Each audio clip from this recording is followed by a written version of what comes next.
Hello everyone, welcome to my channel. I am Gurleen. आज हम करेंगे चैप्टर एनिमल किंगडम।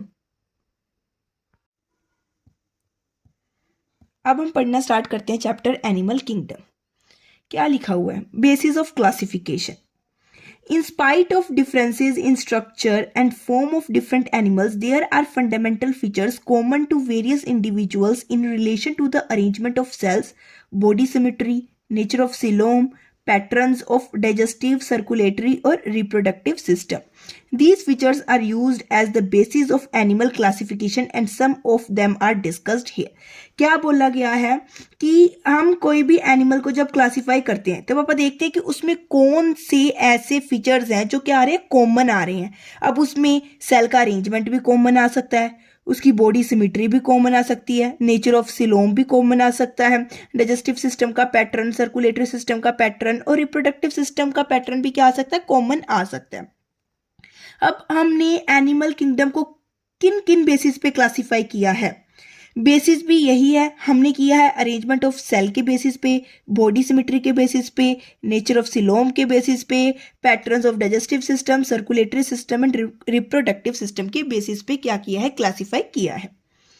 अब हम पढ़ते हैं लेवल ऑफ ऑर्गेनाइजेशन। सबसे पहले ये पढ़ने से पहले आप ये नेम याद कर लो कि कौन कौन से हमारे एनिमल किंगडम के अंदर कौन कौन से फाइलम आते हैं।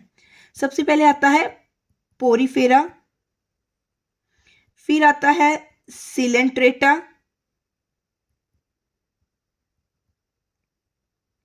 फिर आता है टीनोफोरा, फिर आता है प्लेटीहेल्मिन्थिस,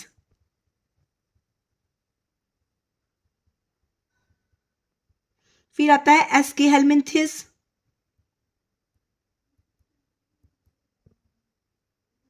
फिर आता है एनेलिडा,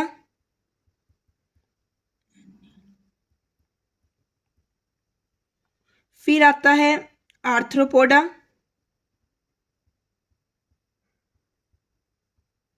फिर आता है मोलस्का, फिर आता है एकाइनोडर्मेटा, फिर आता है हेमिकोडेटा, फिर लास्ट आता है कोडेट्स।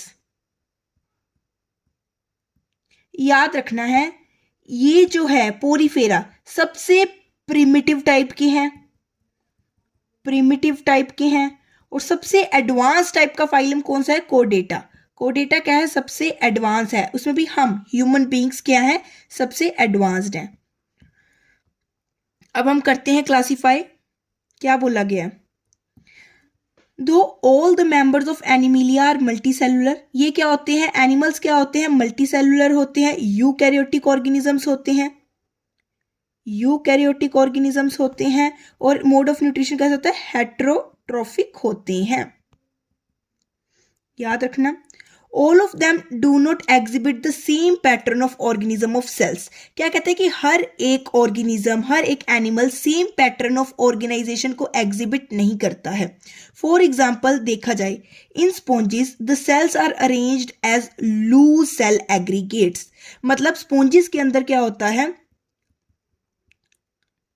स्पॉन्जिस के अंदर जो मेरे सेल्स प्रेजेंट होते हैं इन लूज फॉर्म प्रेजेंट होते हैं, मतलब लूजली अरेंज्ड होते हैं। सेल्स हैं, सबसे पहले सेल बनेगा, सेल से क्या बनते हैं, मेरे टिश्यू बनते हैं, टिश्यू से क्या बनेगा, ऑर्गन बनेगा, और ऑर्गन से क्या बनेगा, ऑर्गन सिस्टम बनेगा। सबसे पहले पापा ने क्या स्टडी किया, स्पॉन्जिस के अंदर क्या होते हैं, सेल प्रेजेंट होते हैं, और वो सेल भी कैसे अरेंज्ड होते हैं, लूजली अरेंज्ड होते हैं। स्पॉन्जिस होते हैं, स्पॉन्जिस किसके अंदर आते हैं, पोरीफेरा के अंदर आते हैं, ये याद रखना। They exhibit cellular level of organisation. Cellular level of organisation किसके अंदर आती है, स्पॉन्जिस के अंदर आती है। Some division of labour occur among the cells. इनके अंदर क्या होती है, डिवीजन ऑफ लेबर भी होती है, मतलब ये एक्टिविटीज भी क्या करते हैं, परफॉर्म करते हैं। In coelenterates the arrangement of cell is more complex. अब मतलब सेल से आगे है, here the cells performing the same function. यहाँ के जो सेल्स हैं, सीलेंट्रेटा के जो सेल्स हैं वो क्या करते हैं, सेम फंक्शन परफॉर्म करते हैं और किसके अंदर अरेंज हो जाते हैं, टिश्यूज के अंदर। अभी अपन क्या पढ़ा था, सेल से क्या बनते हैं, टिश्यूज बनते हैं। हर एक सेल सेम फंक्शन परफॉर्म करता है और किसके अंदर अरेंज हो जाते हैं, टिश्यू के अंदर अरेंज हो जाते हैं। Hence is called tissue level of organisation. So क्या बोला जाएगा, टिश्यू लेवल ऑफ ऑर्गेनाइजेशन किसके अंदर देखने को मिलती है, सीलेंट्रेट्स के अंदर देखने को मिलती है। टीनोफोरा के अंदर भी आप कह सकते हैं कि टिश्यू लेवल ऑफ ऑर्गेनाइजेशन ही देखने को मिलती है। A still higher level of organization मतलब organ level is exhibited by the member of Platyhelminthes and other phyla where tissue are grouped together to form organs, each specialized for a particular function. सबसे पहले देखो organ level of organization किसके अंदर देखने को मिलती है, Platyhelminthes के अंदर। प्लेटीहेल्मिंथेस के अंदर ऑर्गन लेवल ऑफ ऑर्गेनाइजेशन देखने को मिलती है। फिर organ system level of organization किस किस के अंदर देखने को मिलती है, organ system level of organization देखने को मिलती है एनालिडा के अंदर, आर्थ्रोपोडा के अंदर, मोलस्का के अंदर, एकाइनोडर्म्स के अंदर, कोडेट्स के अंदर।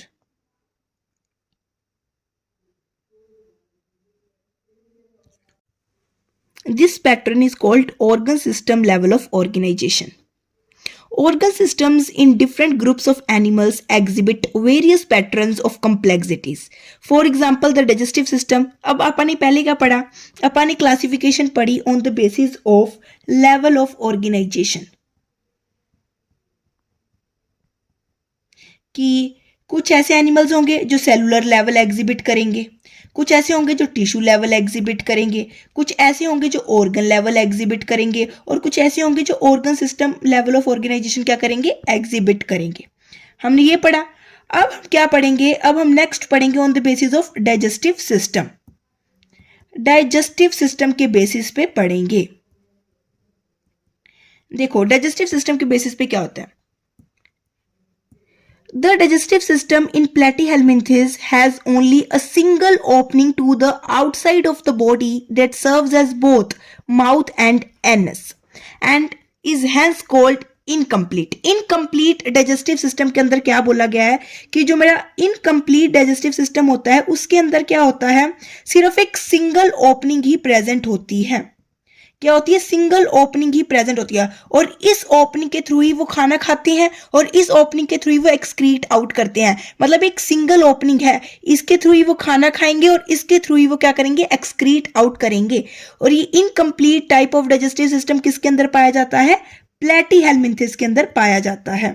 याद रखना है एग्जाम्पल, प्लेटीहेल्मिंथेस के अंदर क्या होता है, ये पाया जाता है। आगे देखते हैं, a complete digestive system has two openings, mouth and anus. देखो अब आके देखते हैं कंप्लीट जो मेरा डाइजेस्टिव सिस्टम है, कंप्लीट डाइजेस्टिव सिस्टम के अंदर क्या होती हैं, दो ओपनिंग्स होती हैं। मान लो ऐसे है, यहां से खाना खाएंगे और यहां से एक्सक्रीट आउट करेंगे। मतलब खाना खाने के लिए उनके पास अलग कैविटी है, माउथ है, और एक्सक्रीट आउट करने के लिए उनके पास अलग है, एनस है। मतलब इनके पास कैसा सिस्टम होता है, ट्यूब विद इन ट्यूब वाला सिस्टम होता है। माउथ से खाना खाएंगे और एनस से क्या करेंगे, एक्सक्रीट आउट करेंगे। अब इसके बेसिस पे ना दो तरीके का होता है ट्यूब विद इन ट्यूब में, आपने सुना होगा प्रोटोस्टोमस और ड्यूटेरोस्टोमस। प्रोटोस्टोमस के अंदर क्या होता है, सबसे पहले माउथ बनता है, सबसे पहले माउथ बनेगा फिर एनस बनेगा। लेकिन ड्यूटेरोस्टोमस के अंदर क्या होता है, पहले एनस बनता है फिर माउथ बनता है, ये याद रखना। अब हमने on the basis of digestive system भी क्लासिफिकेशन कर ली। अब अपन नेक्स्ट देखेंगे on the basis of circulatory system. किस बेसिस के ऊपर देखेंगे, सर्कुलेटरी सिस्टम के बेसिस के ऊपर अब अपन देखेंगे। देखो सबसे पहले क्या होता है, open type of circulatory system क्या होता है, open type in which the blood is pumped out of the heart and the cells and the tissues are directly bathed in it। मतलब open type of circulatory system के अंदर क्या होता है, जो मेरा blood flow कर रहा होता है ना वो open spaces के अंदर कर रहा होता है, जिन्हें अपन क्या बोलते हैं, साइनसिस बोला जाता है। साइनसिस बोला जाता है। अगर आप इसका एग्जाम्पल देखें तो इसका एग्जाम्पल होता है आर्थ्रोपोडा। आर्थ्रोपोडा के अंदर क्या होता है, open type of circulatory system पाया जाता है। अगर आप close type of circulatory system की बात करें, close type of circulatory system in which the blood is circulated through a series of vessels. मतलब अब ब्लड क्या होगा, ओपन स्पेसिस के अंदर नहीं होगा। अब यहाँ पे क्या होगा, थ्रू आर्टरीज, विंग्स और कैपिलरीज के थ्रू अच्छे से क्या होगा, सर्कुलेट होगा। इसका एग्जाम्पल देखें, इसका एग्जाम्पल होता है एनेलिडा। क्या एग्जाम्पल होता है इसका, एनेलिडा। अब हम नेक्स्ट टॉपिक करेंगे on the basis of symmetry. क्या देखेंगे, इसकी क्लासिफिकेशन देखेंगे। Animals can be categorized on the basis of their symmetry. Symmetry के बेसिस पे भी आप एनिमल्स को क्लासिफाई कर सकते हैं। Sponges are mostly asymmetrical. Any plane that passes through the center does not divide them into two equal halves. क्या बोला गया है कि जो भी मेरे स्पॉन्जेस होते हैं, स्पॉन्जेस मतलब पोरीफेरा, जो भी पोरीफेरा होते हैं वो उनके पास कैसी सिमेट्री पाई जाती है, असिमेट्रिकल सिमेट्री पाई जाती है। सबसे पहले क्वेश्चन ये बोला जाता है कि स्पॉन्जेस के अंदर कैसी सिमेट्री मिलती है, असिमेट्रिकल सिमेट्री मिलती है। अब असिमेट्रिकल सिमेट्री कौन सी होती है, मतलब मैं किसी भी, कोई भी प्लेन है, मान लो any plane that passes through the centre, किसी भी प्लेन से काटे वो सेंटर से पास होना चाहिए, but it does not divide into equal halves. लेकिन वो सेंटर से पास होने के बावजूद भी किसी भी प्लेन से काटने में भी वो इक्वल हाफ के अंदर डिवाइड नहीं होता है, तो उसे क्या बोला जाता है, असिमेट्रिकल सिमेट्री बोला जाता है। When any plane passing through the central axis of the body divide the organism into two identical halves, it is called radial symmetry. क्या बोला गया कि अगर कोई भी है सेंट्रल एक्सिस से मैं किसी भी प्लेन को काटूंगी तो वो इक्वल हाफ के अंदर डिवाइड हो जाएगा, तो उसे रेडियल सिमेट्री बोलते हैं। इसके एग्जांपल क्या होते हैं, सिलेंट्रेट्स, टीनोफोर और अकाइनोडर्म्स। फिर आगे, animals like annelids, arthropods, etc., where the body can be divided into identical left and right halves only in one plane, exhibit bilateral symmetry. अब रेडियल सिमेट्री में क्या था कि जब अपन रेडियल सिमेट्री पढ़ा कि मतलब मैं सेंटर से पास होनी चाहिए, पर मैं किसी भी प्लेन से काटूं, चाहे इस प्लेन से काटूं, चाहे इस प्लेन से काटूं, चाहे इस प्लेन से काटूं, चाहे इस प्लेन से काटूं, चाहे कैसे भी काटूं, लेकिन वो इक्वल हाफ में डिवाइड हो जाएगा। बाइलेटरल में क्या कहा गया है कि सिर्फ एक ही प्लेन सेंट्रल एक्सिस से पास होगा, वो प्लेन सिर्फ वो एक ही प्लेन के कट करने से ही वो इक्वल हाफ में डिवाइड होगा, मतलब सिर्फ यही प्लेन के कट करने से ही वो इक्वल हाफ में डिवाइड होगा, दूसरे प्लेन के कट करने से वो इक्वल हाफ में डिवाइड नहीं होगा। ये है बाइलेटरल सिमेट्री। और बाइलेटरल सिमेट्री किसके अंदर पाई जाती है, बाइलेटरल सिमेट्री पाई जाती है एनेलिडा के अंदर, आर्थ्रोपोडा के अंदर। और अपन ने देखा था रेडियल सिमेट्री किसके अंदर पाई जाती है, अकाइनोडर्म्स के अंदर पाई जाती थी। लेकिन लार्वा ऑफ एकाइनोडर्म्स के अंदर क्या पाई जाती है, बाइलेटरल सिमेट्री पाई जाती है। ये क्वेश्चन बहुत इंपॉर्टेंट है, दैट लार्वा ऑफ अकाइनोडर्म के अंदर कौन सी सिमेट्री पाई जाती है, बाइलेटरल सिमेट्री पाई जाती है। अगर लार्वा मेंशन है तो बाइलेटरल सिमेट्री होगी, अगर सिंपल अकाइनोडर्म्स मेंशन है तो रेडियल सिमेट्री होगी। अब हम पढ़ेंगे diploblastic and triploblastic organization. Animals in which the cells are arranged in two embryonic layers. आपा एम्ब्रियोनिक लेयर्स प्रेजेंट होती हैं, कईयों के अंदर 3 एम्ब्रियोनिक लेयर्स प्रेजेंट होती है, कईयों के अंदर 2 एम्ब्रियोनिक लेयर्स प्रेजेंट होती हैं। और ये एम्ब्रियोनिक लेयर्स आगे जाके क्या बनाती हैं, टिश्यू बनाती हैं, है ना, ये आगे जाके टिश्यू बनाती हैं। तो अब क्या बोला गया है कि animals in which the cells are arranged in 2 embryonic layers, जिसके अंदर दो, कईयों के अंदर क्या होती है, 2 एम्ब्रियोनिक लेयर्स प्रेजेंट होती है। अब वो कौन कौन सी 2 एम्ब्रियोनिक लेयर प्रेजेंट होती है, एक सबसे बाहर वाली एक्सटर्नल एक्टोडर्म होती है और इंटरनल एंडोडर्म होती है। मतलब 2 प्रेजेंट होंगी, सबसे बाहर एक्टोडर्म, सबसे बाहर, और सबसे अंदर एंडोडर्म। बीच वाली लेयर प्रेजेंट नहीं होगी, बीच वाली लेयर प्रेजेंट नहीं होगी, सबसे बाहर एक्टोडर्म होगी, सबसे अंदर एंडोडर्म होगी। इन्हें क्या बोला जाता है, डिप्लोब्लास्टिक एनिमल्स बोला जाता है। ये कहां से स्टार्ट हुए हैं, सीलेंट्रेट से। अब आपको पता है सीलेंट्रेट ही है जो tissue level of organization show करता है, तो यहीं से स्टार्ट होंगे। यही टिश्यू, एम्ब्रियोनिक लेयर्स ही तो टिश्यू बनाते हैं। लेकिन अगर आप स्पॉन्जेस की बात करें तो स्पॉन्जेस के अंदर तो सिर्फ सेलुलर लेवल ऑफ ऑर्गेनाइजेशन है, तो वो तो ये शो कर ही नहीं सकते हैं। An undifferentiated layer mesoglea is present in between the ectoderm and endoderm. अब क्या बोला गया है कि in between the ectoderm और endoderm, ectoderm हो गया और यहां पे हो गया एंडोडर्म। एक्टोडर्म और एंडोडर्म के अंदर एक लेयर प्रेजेंट होती है, ये लेयर प्रेजेंट होती है, इसे क्या बोला गया, मीजोग्लिया। मीजोग्लिया बोला गया। और ये कैसा होता है, जेली लाइक स्ट्रक्चर होता है, याद रखना, जेली लाइक स्ट्रक्चर होता है। वैसे तो यहाँ पे क्या होनी चाहिए थी, मीजोडर्म होनी चाहिए थी, लेकिन मीजोडर्म ना होके मीजोग्लिया होती है, जो कैसा होता है, जेली लाइक स्ट्रक्चर होता है। अब आगे देखते हैं, those animals in which the developing embryo has a third germinal layer, mesoderm, in between the ectoderm and endoderm are called triploblastic animals. Example platyhelminthes से लेके chordates तक। अब क्या बोला गया, वो एनिमल्स जिसके बीच में, मतलब एक्टोडर्म और एंडोडर्म के बीच में अगर मेरी मीजोडर्म लेयर भी प्रेजेंट है तो वो कैसे एनिमल्स होंगे, ट्रिप्लोब्लास्टिक एनिमल्स होंगे। जिसमें नहीं है मीजोडर्म वो डिप्लोब्लास्टिक एनिमल्स होंगे। ठीक है, अब नेक्स्ट पढ़ेंगे, ये देखो डायग्राम देख लो, डिप्लोब्लास्टिक का डायग्राम देख लो। ये बाहर वाली क्या है, ये क्या है, मेरी एक्टोडर्म है, ये क्या है, एक्टोडर्म है। ये अंदर वाली जो ये है, ये वाली लेयर, ये है मेरी एंडोडर्म। और यहाँ पे देखो ये वैसे था मीजोडर्म, अब यहाँ पे मीजोडर्म ना होके ये, अब यहाँ पे मीजोडर्म ना होके यहाँ पे क्या है, जेली लाइक स्ट्रक्चर प्रेजेंट है, दैट इज मीजोग्लिया। अब ट्रिप्लोब्लास्टिक का एग्जांपल देखो, ये आउटर लेयर ये क्या है, एक्टोडर्म है, ये सबसे अंदर वाली एंडोडर्म है, और ये बीच वाली क्या है, मीजोडर्म है।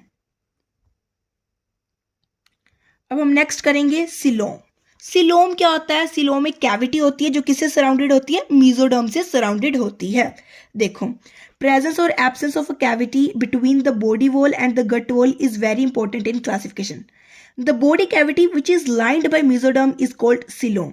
वो बॉडी कैविटी जो किससे लाइंड है, मीजोडर्म से लाइंड है। मतलब मेरी मान लो यहाँ पे कोई भी बॉडी कैविटी है, अभी किससे लाइंड है, चारों तरफ से, अगर मीजोडर्म से लाइंड है तो उसे क्या बोला जाता है, सिलोम बोला जाता है।